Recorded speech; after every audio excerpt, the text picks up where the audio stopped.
Hey gals and guys, it's your host Phil Larson, and this is your motivational high five on impact. Let's do this.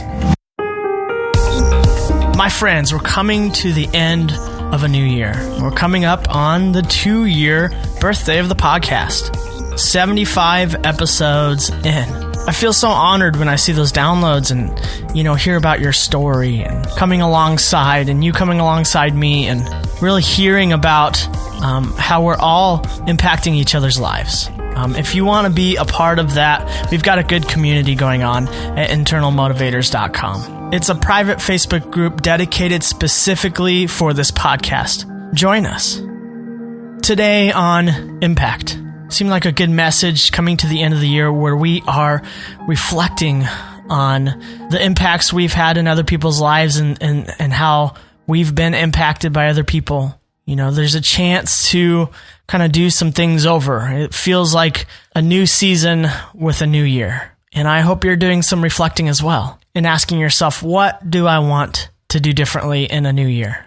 Growing up, I wanted to leave a huge impact, which I think is actually pretty normal for most American boys and girls and teenagers. We give them a lot of ambition. You can do anything. You can leave a big impact, And I really thought that this was for me, that somehow I would communicate a message that would change countless lives and that people didn't even know how much they needed me until I changed their life. And they would think I was some amazing person and they would be so grateful for me. And I could do this through being a pro athlete or starting a successful band. It sounds so narcissistic. And, and growing up in the church, I took what others said God told them about me, and I let it fit this narrative. I was going to leave a big impact. And I call this my savior complex. And I grew up to realize that really it was a lazy reality. That I had some truth that would communicate through my fame. And I'd sit back and I would feel rewarded and maybe get rich too. And I loved this dream. I feel like it put purpose into my life. I was going to do this amazing thing. And I realized that I loved this dream more than I loved others. It became a hindrance to really seeing others and caring well for them. But boy, did I love the dream of it.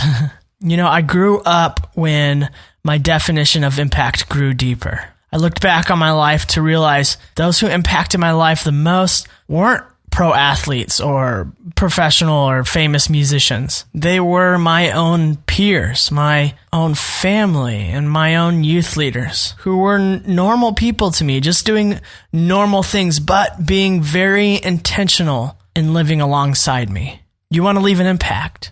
Find the immediate relationships you want to flourish. Focus with intention on those. Welcome conflict and resolution. Discover each other's needs and meet those needs. And on occasion, join forces to meet someone else's needs at random.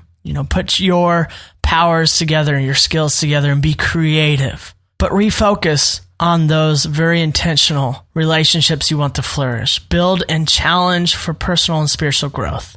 Discover and become satisfied with the fruit of your impact in micro results, not macro. Micro results over long term may look macro, but don't get stuck there. See, that's falling in love with your dream again. That's being lazy and seeing this big thing that you may be able to see now, but becoming powerful in your mind. When we do that, we get stuck there. We begin to love our dream more than actually loving others.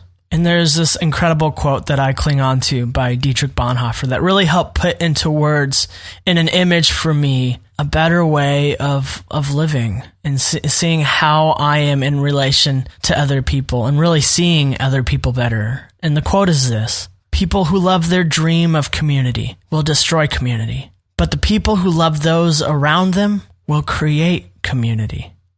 The people who leave the most honest and meaningful impacts are the ones that leave their dreams to the side and instead choose to see others.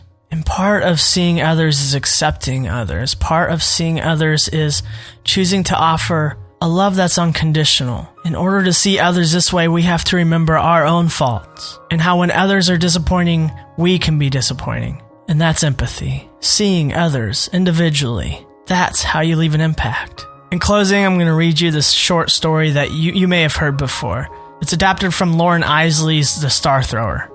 As the old man walked the beach at dawn, he noticed a young man ahead of him picking up starfish and flinging them into the sea. Finally catching up with the youth, he asked him why he was doing this. The answer was that the stranded starfish would die if left until the morning sun. But the beach goes on for miles, and there are millions of starfish, countered the other. How can your effort make any difference? The young man looked at the starfish in his hand, and then threw it to safety in the waves. It makes a difference to this one, he said.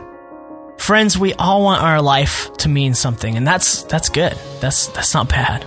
However, if we define the success of our impact on a certain dream that we have conjured up or that someone has placed in our head as the goal, we will lose sight of others. We will lose any sort of real impact we can have. Don't get stuck there. Come back to reality. Choose to do the hard work of inserting yourself into community, the hard work and scary work of being known and knowing others, of facing conflict and welcoming it, and working towards resolution and understanding. That is how we leave an impact. And in turn, we become impacted. And hopefully this episode was impactful in some way. And at the end of every episode, we find a reflection of ourselves in the mirror. We choose an affirmation saying, we take today, this time, to say that to ourselves, this reflection of ourselves. And when you're ready, will you say this? I can leave an impact only when I let go of my dream and choose to see others.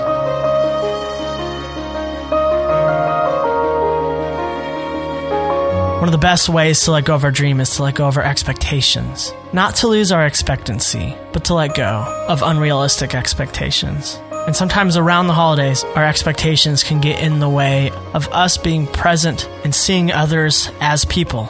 And this takes a bit of a more humble posture. But the older I get and the more life experience I get, I'm learning this is the wiser posture. And the people who have left the most impact on my life and on the history of the world, MLK, Mother Teresa, Jesus. Humility is a strength. Lead with that, and impact is the byproduct. Besides, people only change when they allow themselves to. We are not that powerful. Let your impact be the byproduct of humble living. But it doesn't matter how many times I say that into this microphone. Without your decision, there will be no movement in that direction. It starts with you.